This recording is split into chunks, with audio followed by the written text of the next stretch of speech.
had his channel deleted permanently by YouTube. Wow, get wrecked. Holy shit.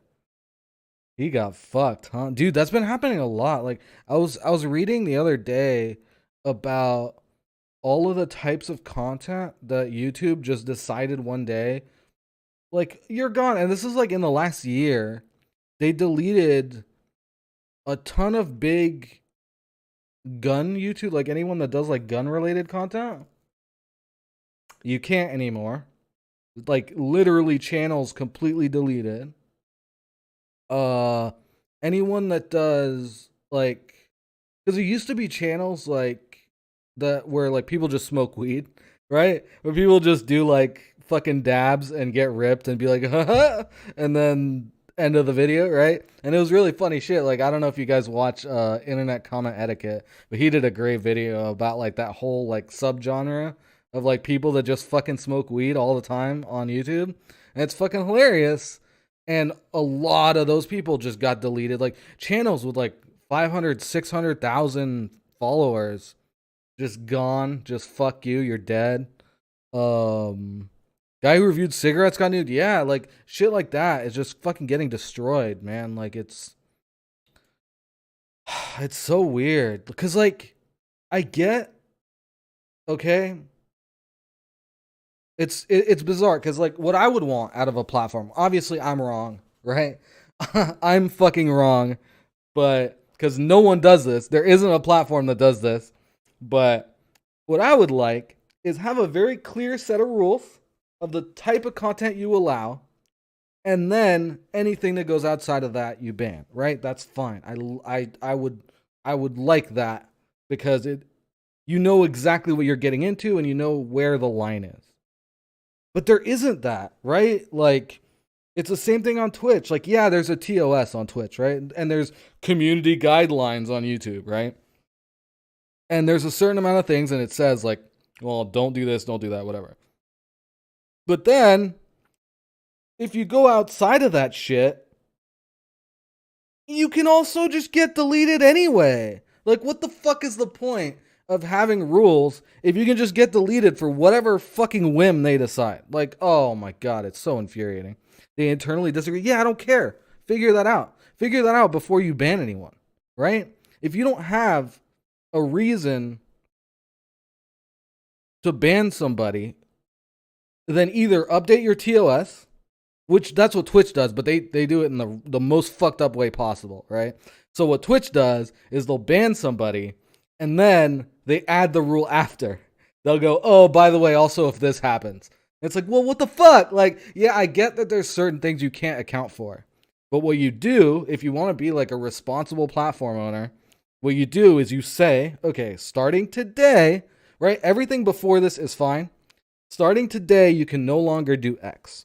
And then anybody that does X gets banned, totally fine. Also, you can talk to your creators, especially big creators, like someone who has like 600,000 fucking subscribers on YouTube. Hit them up and be like, hey, you need to get rid of this problematic content. You can keep making videos, you can keep your channel, but cut down on this type of content. We're adding a rule. We're going to say this now. You can't do this anymore. That person can then decide, fuck you, YouTube, I'm going to still do it, and then get banned. Perfect. Or they can delete the old videos and fucking reform themselves and still have, a chance to make content. Like, that's what I would like. And that doesn't exist anywhere. Like, you actually can't do that. Even fucking Pornhub, which is a weird thing to mention alongside YouTube. But even Pornhub is the same problem, right? Pornhub has some very clear rules about what they do, but they often just get rid of stuff that like they don't want on their website, which is totally fair from their standpoint. But from a creator standpoint, like that is such a fucking imbalanced and disgusting relationship to have to fucking deal with, where you have no fucking idea. Like, you have no idea what the fuck you can do on the platform until someone gets banned, and hopefully it's not you, right? Like, it's so stupid. They allow borderline sexual content but not cigarettes? Yeah. Yeah, welcome to YouTube. Like, you can go look at some Taiwanese woman's fucking pussy all you want, but you smoke a cigarette. Yeah, get him out of here. Get him out of here.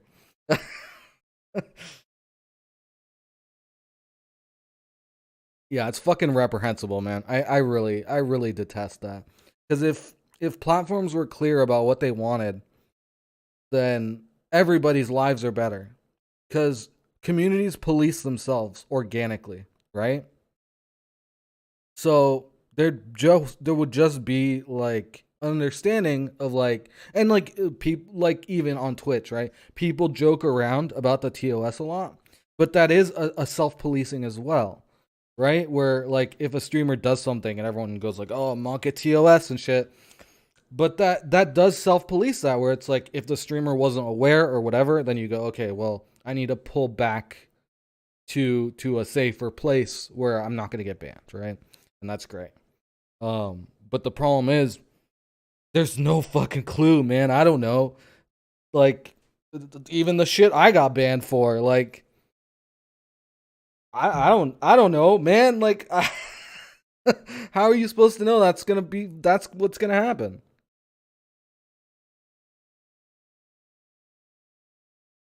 Need to look it up. Look what up? Yeah, I don't get it. It's really frustrating to me that like there just isn't a way to create content online on someone else's platform that is worthwhile and safe. Um, which I guess, I mean, the idea would be to make your own platform, right? I'm really surprised that no big YouTubers or big streamers have done that yet. I think Rooster Teeth is like the only one, and that's because they started on their own platform, but they're the only ones that like maintain their own platform and have their own external like everything. Like they have their own web player, they have their own delivery service, they have their own subscription service, they have their own like merch store of obviously all that shit. But I think that's really fucking important.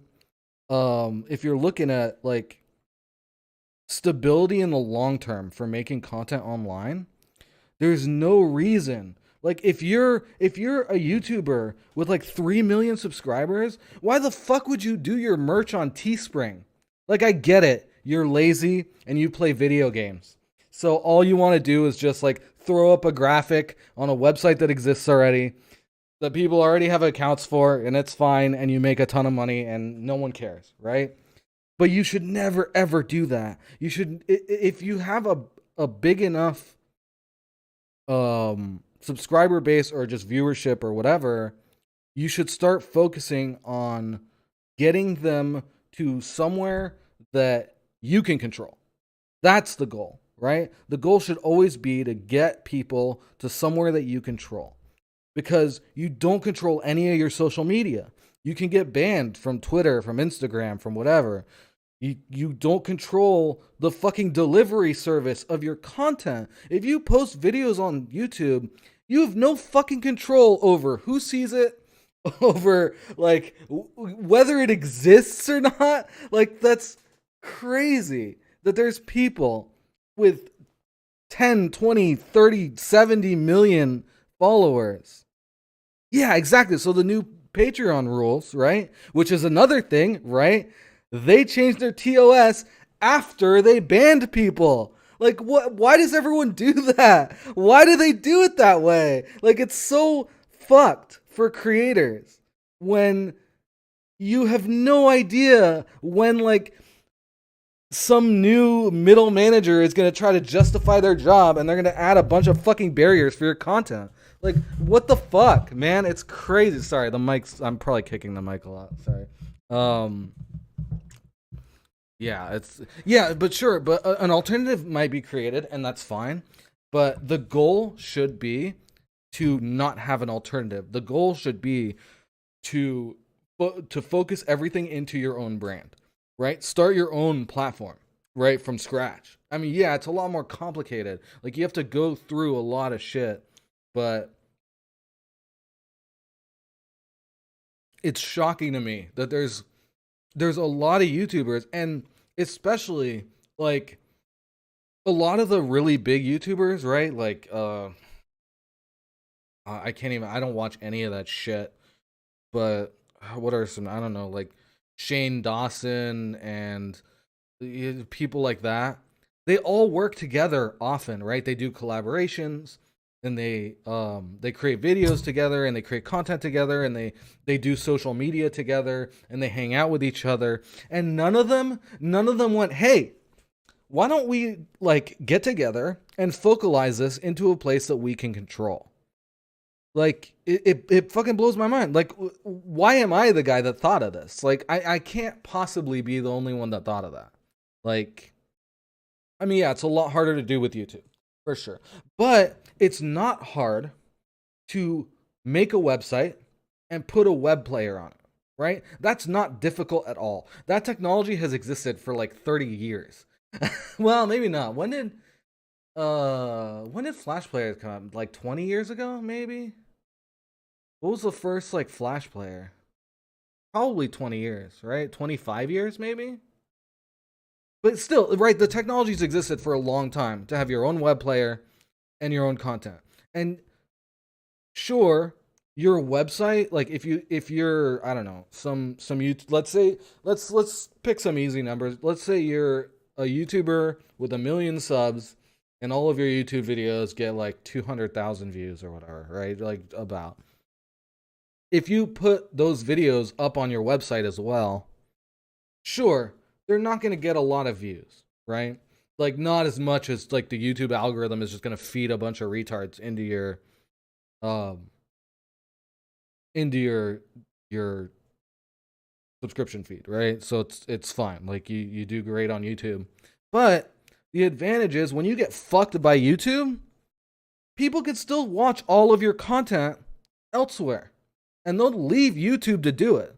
Like once people like your content a lot, they will go to your website to consume it if it's not available elsewhere. So you literally don't take a hit at all. Like it blows my mind no one's doing this. Why the fuck doesn't PewDiePie have pewdiepie.com with every single one of his videos that he posts every day? Like why the fuck would you not do that? Because if something happens to him, right? If, you know, mainstream media pushing him as a Nazi finally makes YouTube go, all right, we need to deal with this guy, right? And bans him. PewDiePie's gone, right? He's fucking gone, right? Because he has no platform set up. So he's going to have to spend the time to build a platform when he could have just had that the whole time. Like, he should just be doing that. He should be taking as many people off of YouTube as fucking possible right now. Because it's not gonna fucking last, right? It's not gonna fucking last. YouTube is going down, and it's going down hard. And no one seems to fucking notice or care. They just think like, oh, it'll be fine, because it's been fine so far, but it's not gonna be fine. It never is fine. I don't know. That type of shit is just like it's the way I look at the content that I want to make long term. Stuff like that just makes a lot of sense to me. But I guess people don't really think about it that way. Like a lot of people think about, well, I guess a lot of people like have imposter syndrome kind of like where they're like, "Oh, well, I just got lucky or whatever," right? So they it sort of like snowballs into I have to hold on, right? I have to hold on to this one thing. This is the thing that made me popular. And you can see this like across all social media, right? Someone who's when Vine went, that was a great example. When Vine went down, right? There were so many people that were just not prepared for the eventuality of Vine going down, which is crazy. Like, how are you not ready at all? Like, no plans, no YouTube channel, no other social media. They had no other presence online. So when Vine went down, they just stopped existing, right? But people like Logan Paul were on it already and were already making YouTube videos, right? So when Vine went down, all of Logan's 15 million fans were like, all right, well, he's on YouTube now, so we're going to YouTube, right? That happens organically. If you're prepared for your platform to go down, it's fine. Like but you should always be ready for that. Like it's so bizarre to me, but there's so many people that are just like, oh, well, I made it big on Instagram, so I have to hold this Instagram, and this is the only way I'm ever gonna get any kind of views on any of my content. Well, that's not true. Like people like content creators because they like the content you make. They don't really care where they consume it. I think the only place where it doesn't make sense to consume content, ironically enough, is Facebook, right? Like what I think it's ESL, right? For CS:GO. ESL got like a big payout from Facebook to like put their tournaments on there, and the viewership is fucking dog shit, right? It's fucking dog shit. So not Facebook, right? But again, I would advocate just make your own website. Like that's so fucking easy to do. You can go to like one of those shitty pre-making things like Squarespace, or like they have a ton of those, right?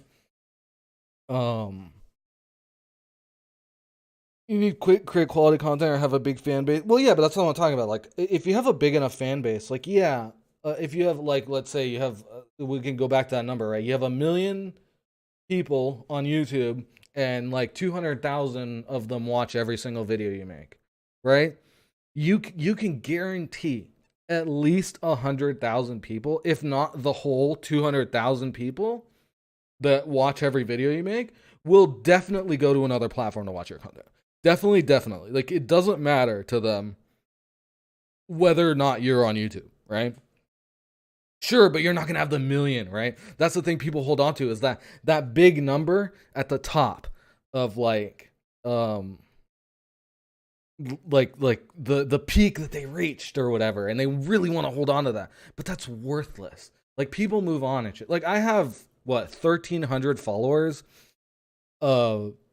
1,290 of them don't fucking watch my stream, right? They just don't fucking watch my stream anymore, and that's fine. Like I don't care about that number. I could have fucking 30 followers and I would still like be doing the same shit, right? Like as long as the people that are here and want to watch the shit are here, that's all that matters. I don't care about some like big number that like looks cool or whatever. I mean, I get that you can like leverage that for sponsorships, but that's another thing that you like people should be a lot more careful of. Like leveraging brand deals like that seems like a really bad call in a lot of cases, because you're actually hurting your credibility in a lot of ways. Um like people don't trust like you're starting to see this now, right? Because the big push for like about the last 10 years online has been like influencers, right? That's the big meme word now, influencers. So a lot of products get rolled into like, okay, well these people are popular, let's have them push our product. And people are starting to push back against that now, where like they don't trust, right? No, like nobody, if a game just came out and a lot of streamers are playing it, nobody trusts the opinion of any of those streamers anymore, right? Like um because it's really hard to know, like, well, maybe they got paid, right? Even though technically they're supposed to put like, oh, it's an ad or whatever in their title, a lot of streamers just don't, and there's not really like any enforcement of that. So people are starting to like really really distrust and be grossed out by that. People who produce art, people come for the art that you created, not the gallery. Exactly. No, yeah, nobody comes for the fucking gallery, but people will go out of their way. People will travel. I mean, even like look at like if you're a rock star or something, like a musician, right? People will travel to go see your shows. People will go way out of their way to go see your shows and shit. If there isn't a show near them, they'll be like, fuck it, we're getting a fucking, like, I know people that have flown to different countries to see artists that they really like, because you know that artist might not be touring in the US for the next like 2 years, and you're like, well fuck, I really want to see them. So you just fly to fucking Paris where they're playing, and it's, you know, a gigantic show or whatever, and it's like the show of the century. And that's how you do that, right? Like people will go out of their way to consume content that they really really like, right?